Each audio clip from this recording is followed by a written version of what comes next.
mwebale kubanga mweteekateeka okubanga osinkana Mukama Katonda. Olunaku lw'omusinkana akola gwe kasita obanga okkiriza n'omwesiga. Tulaba omukyala mu Bayibuli ayitibwa Kaana yagendanga mu maaso ga Mukama mu yeekaalu ng'amukaabirira.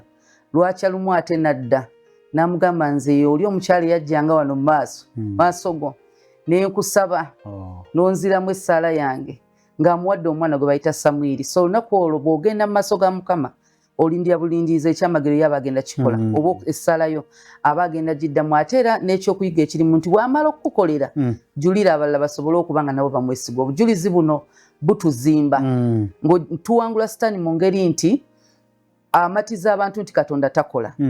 Kati bwe buli lwe tujulira obulungi bwa Mukama Sitaani amaanyi gamuggwamu n'abantu beeyongera okuba nga beesiga Mukama. So olunaku olwa Independence Night jangu mu maaso ga Mukama nakukkiriza.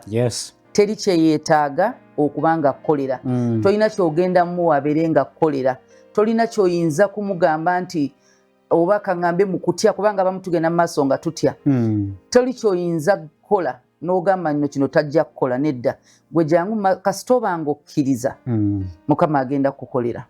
Ate totuulira bujulizi. Totuulira bujulizi. Mukama bw'akuwa zimba ekkanisa